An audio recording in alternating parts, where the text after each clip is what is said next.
آج جو شخصیت ہمارے ساتھ اسٹوڈیو میں موجود ہیں اس پروگرام کا، جنہوں نے آپ کہہ سکتے ہیں کہ جنہوں نے اس پروگرام کو اپنی آمد سے زینت بخشی اور یہاں پر جلوہ فروز ہیں، بہت پیارے نعت خواں ہیں، بہت ہی خوبصورت شخصیت کے حامل ہیں کہ ہمارے ساتھ آج اسٹوڈیو میں ماشاءاللہ بین الاقوامی شہرت یافتہ بھی ہیں، قومی شہرت یافتہ بھی ہیں، اور بڑی ہی خوبصورت اور یونیورسٹی آف سرگودا سے تعلق رکھنے والے بڑے ہی پیارے اور بہت ہی خوبصورت آواز رکھنے والے جناب حافظ یاسر علی صاحب ہمارے ساتھ موجود ہیں۔ السلام علیکم حافظ صاحب، کیسے ہیں آپ؟ خیریت سے ہیں؟ ٹھیک ہے۔ تو ماشاءاللہ بہت زیادہ لوگ آپ کو چاہنے والے ہیں، مجھے آئیڈیا ہوا تھا، میں نے جتنی دیر یہ کیمپین آپ کی 2 دن کے اندر کیمپین ہوئی، کچھ مصروفیات کے باعث ذرا کیمپین لیٹ ہو گئی ہماری، تو لیکن مجھے ان 2 دنوں میں بڑا آئیڈیا ہو گیا کہ حافظ یاسر ماشاءاللہ اللہ پاک نے بڑی آپ کو عزتوں سے نوازے، اور میری دعا ہے کہ اللہ تعالیٰ آپ کو مزید ترقیاں اور عزتیں نوازے۔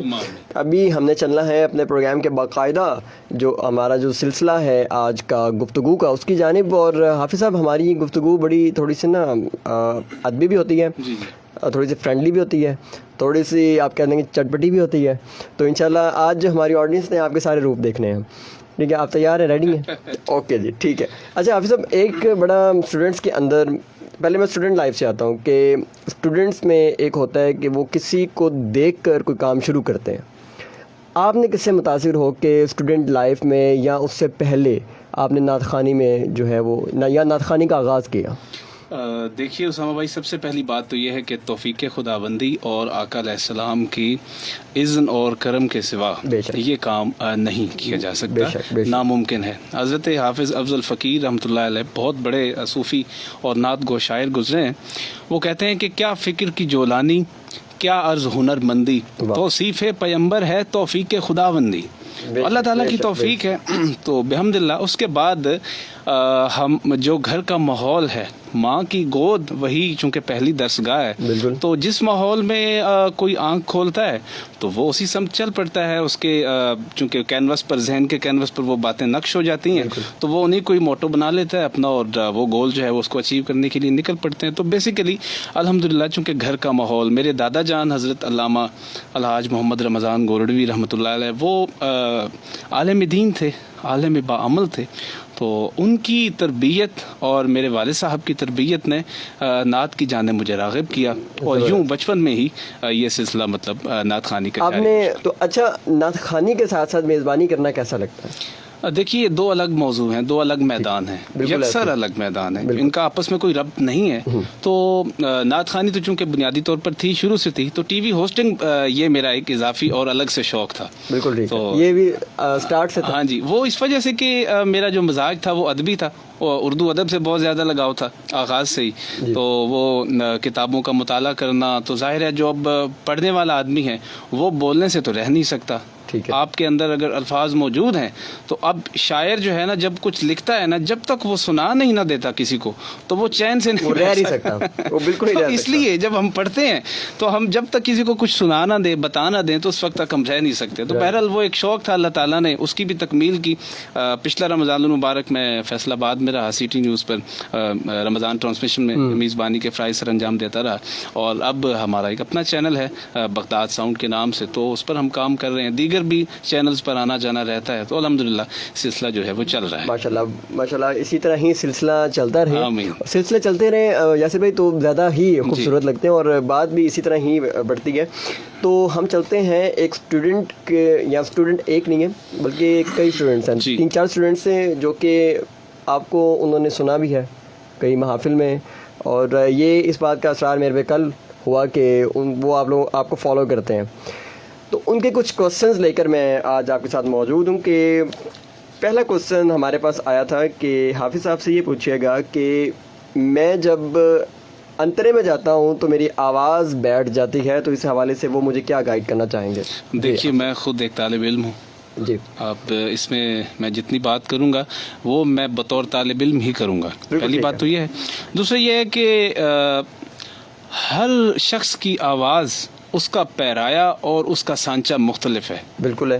بعض اوقات ہم کچھ ایسی چیزیں کھاتے ہیں جن کا اثر براہ راست ہمارے گلے پر ہوتا ہے اور وہ افیکٹو ہوتے ہیں اور ہمیں خراب کر دیتے ہیں، لیکن وہی چیز آپ کھا رہے ہیں لیکن آپ کو وہ ڈسٹرب نہیں کر رہی.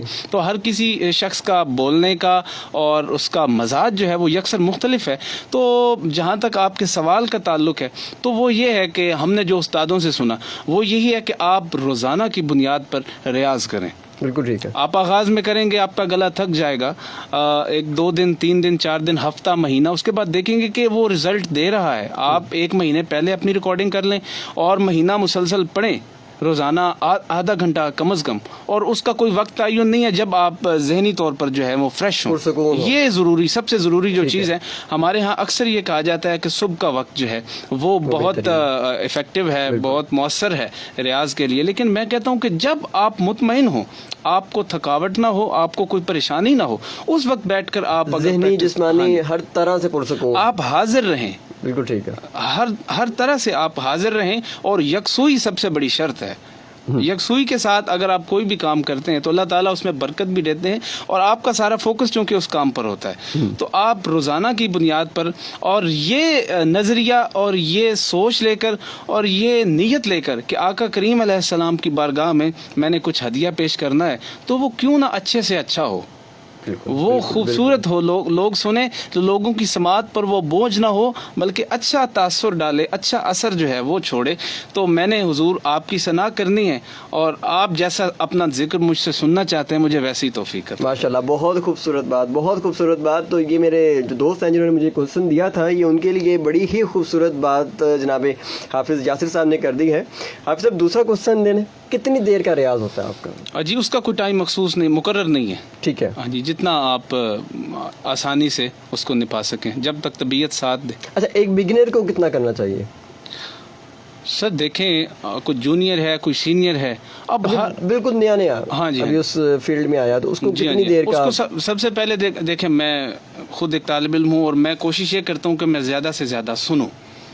ٹھیک ہے. زیادہ پڑھنے سے اس وقت اس عمر میں زیادہ سننا بہتر ہے کہ آپ سنیں, اور ایک ہی شخص کو بے شک مت سنیں, آپ مسلسل مختلف لوگوں کو سنیں. ٹھیک ہے. مختلف آوازیں اور مختلف انداز جب آپ سنتے ہیں مسلسل, تو آپ خود ایک اپنا انداز جو ہے وہ کریٹ کر لیتے ہیں. اور یونیک ہونا یہ ایک شرط ہے کہ ایک تو شخص پہلے ہی معروف ہے, اس کو اللہ تعالیٰ نے عزت دی ہے, آپ اسی کے ہی رنگ میں پڑھ رہے ہیں, یہ بہت اچھی بات ہے. لیکن اگر آپ الگ سے اپنا دبستان بنا لیتے ہیں اور اللہ تعالیٰ آپ پر کرم کر دیتا ہے, تو اس سے کوئی بڑی بات نہیں ہوتی کہ آپ اپنی راہ اپنا تعین آپ خود کر لیں. یہ بہت بڑی بات ہے, اور یہ کرم کے سوا ممکن نہیں ہے. ہم خود لکیر کے فقیر ہیں, جو جہاں سے سنا ہم نے اپنے اساتذہ سے, اور اس کو ہو بہو رٹ لیا اور ان کو سنا دیا.